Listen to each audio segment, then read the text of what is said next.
దీవించబడదు అంటే నువ్వు ఏ ప్రాంతంలో అయితే ఉంటావో, నువ్వు ఎక్కడైతే ఏ ఊర్లో ఉంటావో, లేకపోతే ఏ రాష్ట్రంలో ఉంటావో, నువ్వు ఎక్కడ ఉన్నప్పుడు కూడా దేవుడు నిన్ను దీవిస్తాడంట. ఎప్పుడు దీవిస్తాడు? ఆయన మాటలు మనం శ్రద్ధగా విన్నప్పుడు, దేవుడిని యెహోవా మాటలు శ్రద్ధగా విన్నప్పుడు ఆయన మనల్ని దీవించడం మొదలు పెడతారు. ఎందుకంటే ఆయన నెంబర్ 1 ఆయన ఆజ్ఞలు పాటించాలి, నెంబర్ 2 ఆయన మాట శ్రద్ధగా వినాలి. ఇంకా అంతకన్నా కావాల్సింది ఏంటండి? దేవుడు మన నుంచి ఏం కోరుకుంటున్నాడు? ఆయన ఆజ్ఞలు, ఆయన ధర్మశాస్త్రం మనం పాటించాలి, ఆయన మాట మనం వినమంటున్నాడు.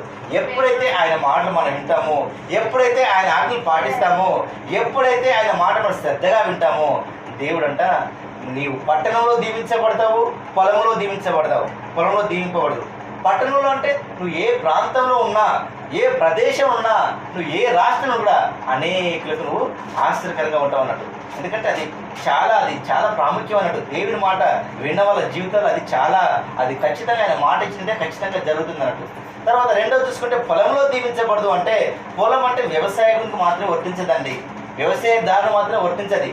పొలం అంటే మనం చేసే ప్రతి పని చోటు, ఉండే చోటు.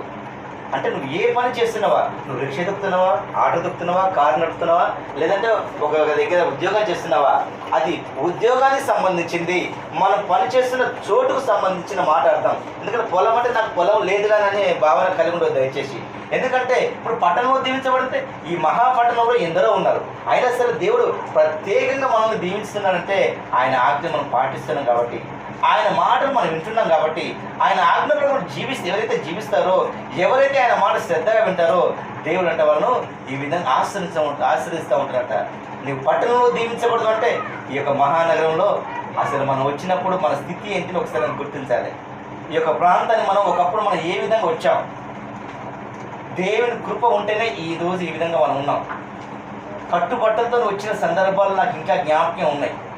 ఒంటి మీద ఒకే ఒక జత బట్టలతో కూడా ఈ యొక్క ప్రాంతానికి రావడం జరిగింది. దేవుడు ఇలా ఇంత మంచి స్థితిలో ఉందంటే కేవలం ఆయన కృప, ఆయన మాటలు మనం వినబట్టే, ఆయన ఆజ్ఞ మనం పాటించబట్టే. మనలో ఎంత మాత్రం నీతి లేకపోయినప్పటికీ కూడా, ఎంత మాత్రం మనుషులు లేకపోయినా కూడా కేవలం ఆయన కృపయే మనం కాస్తున్నది ప్రతినిత్యం కూడా.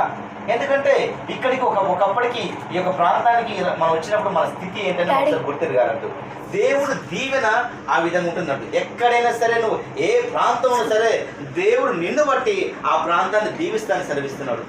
ఎందుకంటే నువ్వు ఎక్కడైతే నువ్వు పని చేసి చోటున్నా సరే నేను దీవిస్తాడు, నిన్ను బట్టి నీ యజమాని దీవిస్తాడు. ఎందుకంటే దేవుడు అంత శక్తిమంతుడు.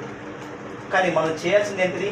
ఆయన ఆజ్ఞను పాటించాలి, ఆయన మాటలు మనం వినాలి. ఆయన ఆజ్ఞ మనం గైకొన్నప్పుడు, ఆయన మాటలు మనం శ్రద్ధగా విన్నప్పుడు ఈ దీవెనలన్నీ మనకు వస్తాయి అంటున్నాడు. 2వ వచనం స్పష్టంగా చెప్తున్నది. ద్వితీయోపదేశకాండం 28వ అధ్యాయం 2వ వచనం, నీవు నీ దేవుడైన యెహోవా మాట వినిన ఎడల ఈ దీవెనలనయు నీ మీదికి వచ్చి ప్రాప్తించును. నీవు పట్టణంలో దీవింపబడదువు, పొలంలో దీవింపబడదువు. చూసారండి?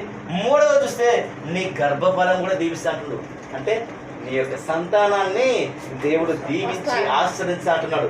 ఎందుకంటే దేవుడు మన పనిచేసే చోట దీవిస్తానంటున్నాడు, మన ఉండే ప్రాంతాన్ని దీవిస్తానంటున్నాడు, మన కడుపులో పుట్టిన పిల్లల్ని కూడా దేవుడు దీవిస్తానంటున్నాడు, నీ గర్భఫలను దీవిస్తానంటున్నాడు. 4వ చూసుకుంటే నీ పశువుల మందలు, నీ దుక్కిటెద్దులు, నీ గొర్రె మేకల మందలు. చూసారండి? అంటే సమస్తం మనకు కలిగిన సమస్తాన్ని కూడా దేవుడు ఆయన కంచె వేస్తానంటున్నాడు. ఎప్పుడు వేస్తానంటున్నాడు? ఆయన ఆజ్ఞలు పాటించినప్పుడు. ఒకసారి మనం మనుషుల మాటలు ఎన్నో వింటూ ఉంటాం, ఎన్నో సందర్భాల్లో వింటూ ఉంటాం.